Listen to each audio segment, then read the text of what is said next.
আজকের এই ভিডিওটা অতি গুরুত্বপূর্ণ।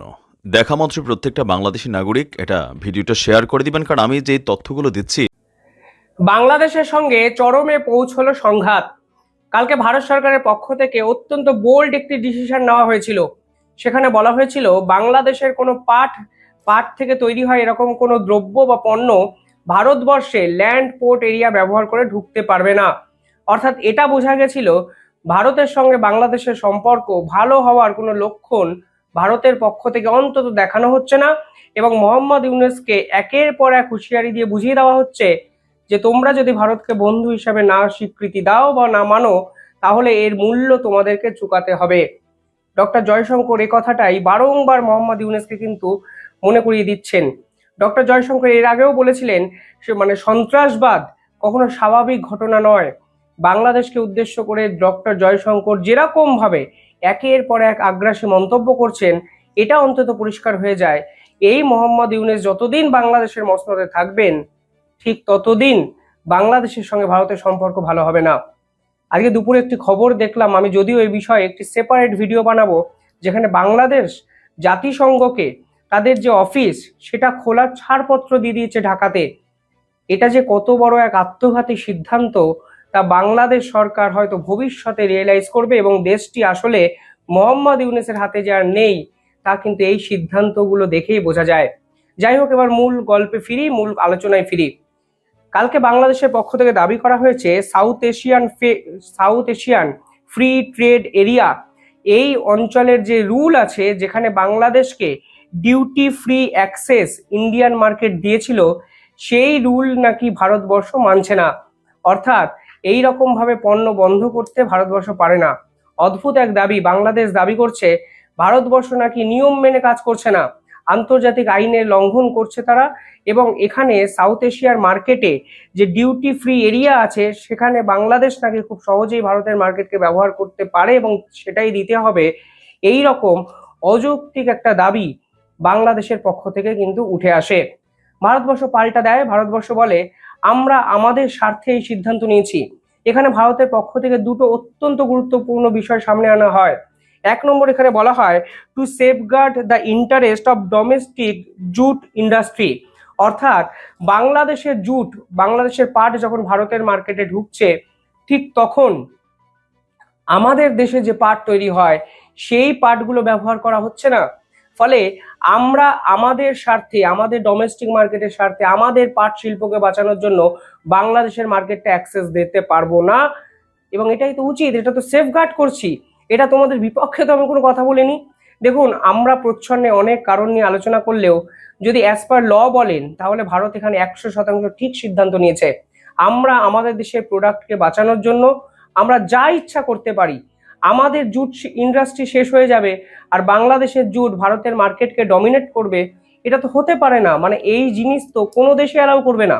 আপনারা জানেন আমেরিকার সঙ্গে ভারতের যে ফ্রি ট্রেড এগ্রিমেন্ট হওয়ার কথা, অ্যাকচুয়ালি তিনটে বিষয় কেন্দ্র করে কিন্তু আটকে আছে। আমেরিকা ভারতবর্ষের এগ্রিকালচার মার্কেটের অ্যাক্সেস চাইছে।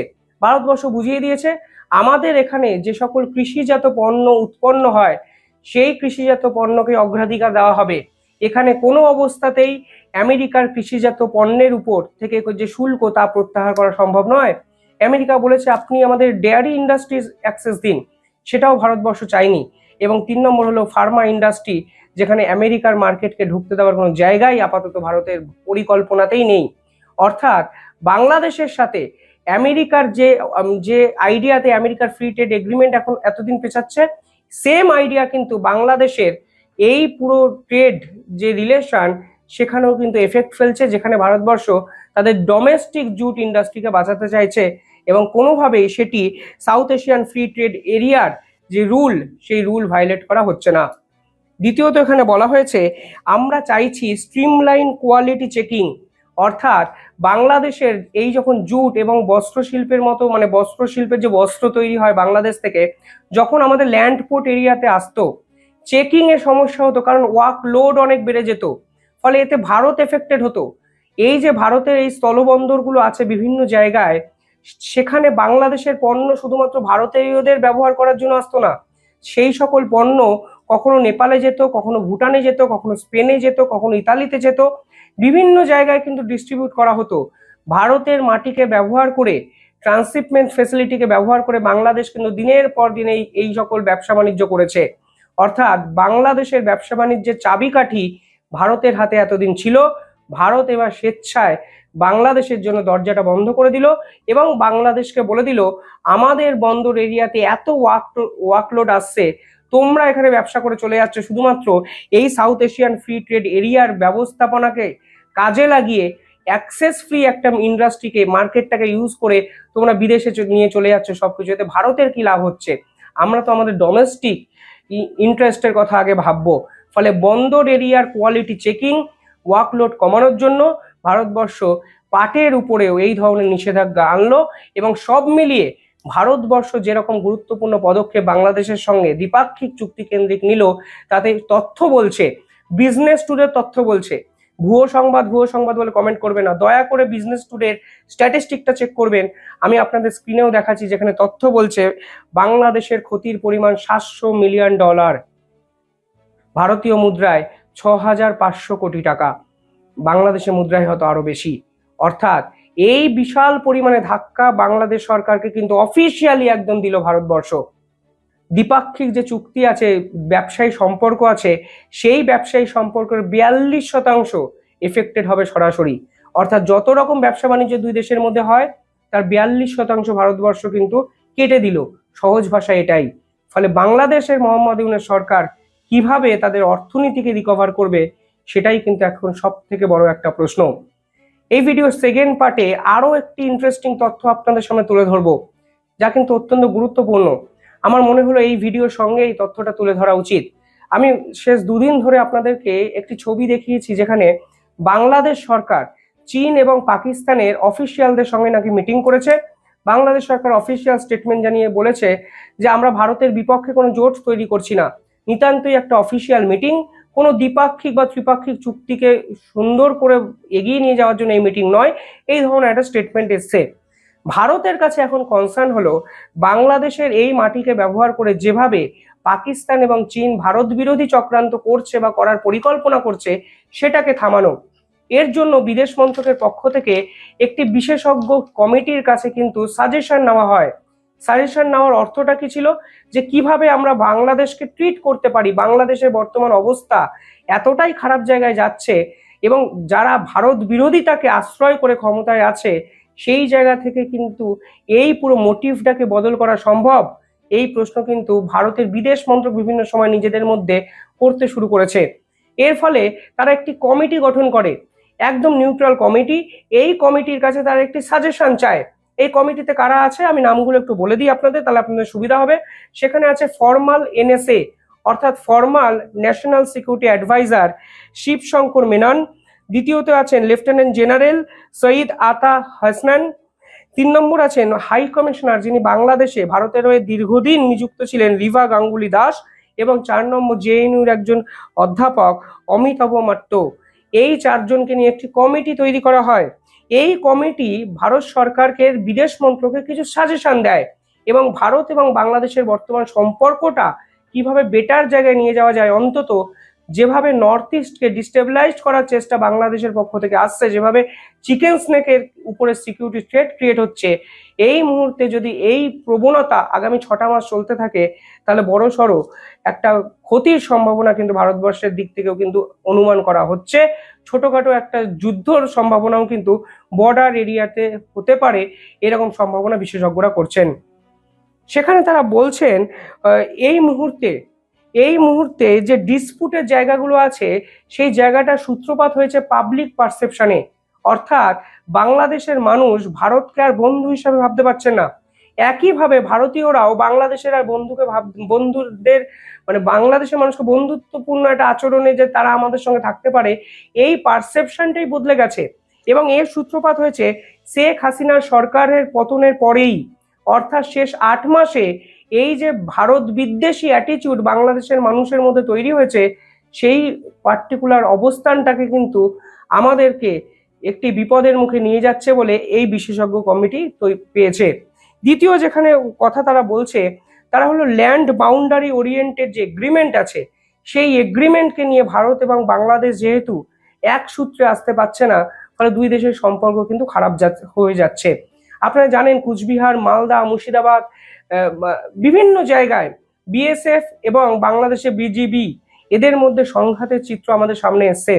এই কমিটিতে যিনি আছেন মিস্টার মেনন, যার কথা আমি বললাম, ফরমার ন্যাশনাল সিকিউরিটি অ্যাডভাইজার, 2015-তে যখন নরেন্দ্র মোদী এবং শেখ হাসিনার মধ্যে এই ল্যান্ড বাউন্ডারি এগ্রিমেন্ট হয়েছিল, তখন কিন্তু উনি ভারতবর্ষের ন্যাশনাল সিকিউরিটি অ্যাডভাইজার ছিলেন এবং ওনার তত্ত্বাবধানেই পুরো বিষয়টি কিন্তু করা হয়েছিল।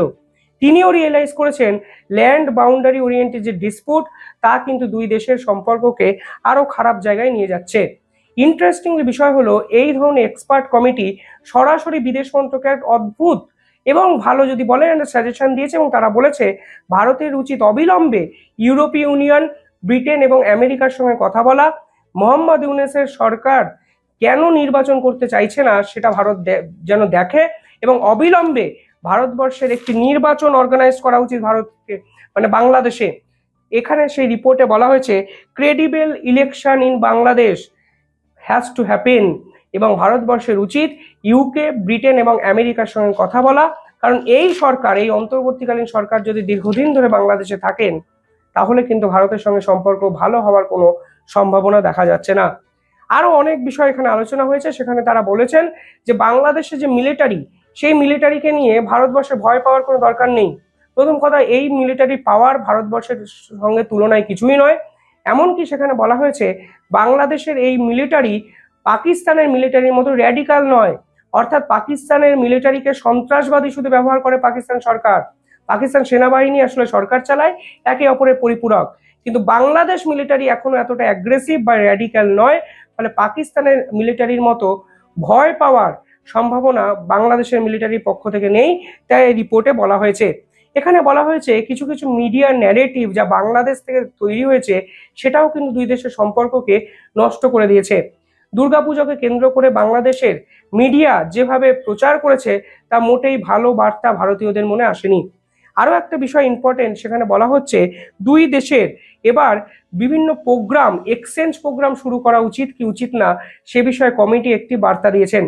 সেখানে বলা হয়েছে যেহেতু ওয়েস্ট বেঙ্গল এবং ত্রিপুরা একদম বাংলাদেশের বর্ডারে অবস্থিত এবং বাংলাদেশের বিভিন্ন মানুষের সঙ্গে, অঞ্চলের সঙ্গে ভাষা, সংস্কৃতির একটা সাদৃশ্য দেখা যায়, সেই সাদৃশ্য দেখানোর জন্য এই পার্টিকুলার সম্পর্কটি ভালো করার চেষ্টা করা হোক ওয়েস্ট বেঙ্গল থেকে।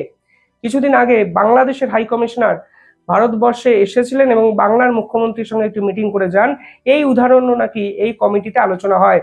আরো ইন্টারেস্টিং বিষয় হলো, এখানে বলা হয়েছে পিউপেল এক্সচেঞ্জেস প্রোগ্রাম চালু করতে হবে, মিডিয়া জার্নালিস্ট প্রোগ্রাম চালু করতে হবে, একে অপরের দেশে আসবে। এই ধরনের একাধিক সুপারিশ কিন্তু এই এক্সপার্ট কমিটি পার্লামেন্টের এই কমিটিকে করেছে, বিদেশ মন্ত্রকের কাছে করেছে। সেখানে অনেকে স্বীকারও করে নিয়েছেন অনুপ্রবেশের সংখ্যাও কিন্তু শেষ 3-4 মাসে কমতে শুরু করেছে। অর্থাৎ সব মিলিয়ে বাংলাদেশ কিন্তু ভারতের আতস কাছে তলায় আছে। আমি দুটো ঘটনা পাশাপাশি আপনাদের সঙ্গে রাখলাম, এবং আপনাদের কি মনে হয় বাংলাদেশের সঙ্গে কি ব্যবসা পত্র ভালো করে দুই দেশের সম্পর্ক কি ভালো করা উচিত? এই প্রশ্ন কিন্তু এই কমিটির রিপোর্ট তুলে দিয়েছে। পাশাপাশি ভারতের সরকারের যে সিদ্ধান্তে বাংলাদেশের বিপক্ষে একাধিক অ্যাগ্রেসিভ মুভমেন্ট অন্তত মোহাম্মদ ইউনূসকে বুঝিয়ে দিয়েছে তার দিন শেষ নয়, ভারতের সঙ্গে বন্ধুত্ব রাখো, না হলে এর যে আফটার এফেক্টস সেটাকে অ্যাকসেপ্ট করার জন্য তৈরি হও। এই প্রশ্ন আমি আপনাদের উদ্দেশ্যে রাখলাম। দেখতে থাকুন দ্য ইন্ডিপেন্ডেন্ট বেঙ্গল। কমেন্টে জানাবেন আপনারা কি ভাবছেন।